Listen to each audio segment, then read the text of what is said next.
আসসালামু আলাইকুম প্রিয় দর্শক, আমি আজকে পাকাবো সরপুটি মাছ।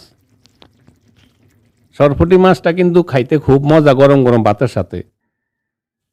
আমি আজকে খুব সহজভাবে সহজ পদ্ধতিতে সরপুটি মাছটা পাকানো দেখাবো। তাই কিভাবে সরপুটি মাছটা পাকেছি আশা করি সাথে থাকবেন, পুরো রেসিপিটা দেখবেন। আমি একটু বাজি করে মাছটা পাকিয়েছি, অনেকে কাঁটার ভয়ে মাছটা খাইতে চান না, তাই একটু বাজি করে যদি পাকান আর বড় সাইজের মাছ তাহলে কিন্তু কাঁটার কোনো সমস্যা হয় না। চলুন শুরু করা যাক। আমি এখানে একটা মাছ নিয়েছি, মাছটা 850 গ্রাম মতন ওজন। মাছটা কেটে ধুয়ে সাফ করে নিয়ে এবার আমি লবণ, হলুদ আর মরিচের ছিটা দিয়ে দিলাম। আমি হাতে ভালো করে হলুদ মরিচগুলো মেখে নিলাম মাছের সাথে। তারপর আমি এখানে একটা প্যানে দিয়ে দিলাম পরিমাণ মতো একটু তেল। তেল গরম হয়ে যাওয়ার পরে এবার আমি মাছগুলো দিয়ে দিলাম। প্রথমে প্রায় 3-4 মিনিট মাছগুলো ভাজি করে নিয়েছি। এবার আমি মাছগুলো একটু উল্টে দেবো, এক সাইড হয়ে গেছে। এমনি করে দোনো সাইড মাছ আমি ভালো করে একটু কড়া করে ভাজি করে নিব। কড়া করে ভাজি করলে তাহলে মাছটা পাকানোর পরে খুব মজাটা একটু বেশি হয় আর কি। মাছ ভাজি হয়ে গেছে, এবার আমি মাছগুলোকে উঠিয়ে নিব।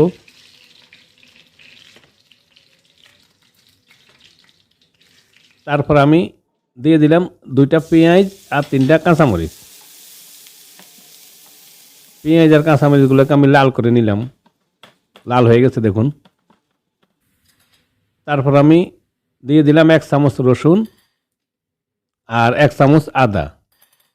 আদা রসুনগুলোকে প্রায় 15 সেকেন্ডের মতন আমি ভাজি করে নিলাম, কাঁচা গন্ধটা যাতে আদা রসুনের যায়। তারপর আমি দিয়ে দিলাম ছোটো চামচের 1 চামচ হলুদ, 1 চামচ দিলাম মরিচের গুঁড়া আর 1 চামচ জিরা গুঁড়া।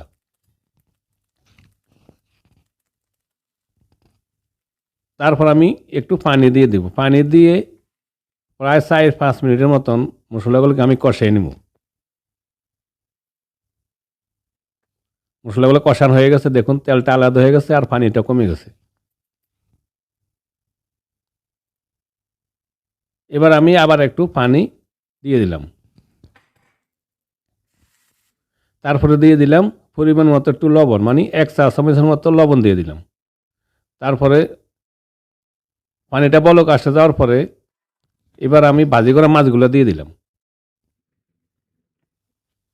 তারপর মাছ দিয়ে পরে ঢাকনা দিয়ে আমি 6-7 মিনিটের মতন প্রথমে পাকিয়ে নিব। 6-7 মিনিট পর চলে আসলাম। এবার আমি মাছগুলোকে বরাবরের মতো উল্টে দিব যাতে দোনো পিঠে ভালোভাবে মাছের মশলাগুলো ঢুকে।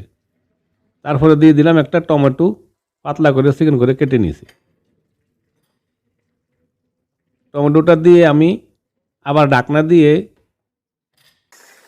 5-6 মিনিট মাছগুলোকে পাকিয়ে নিলাম। আমার পাক হয়ে গেছে। এবার আমি দিয়ে দিলাম কিছুটা ধনিয়া পাতা।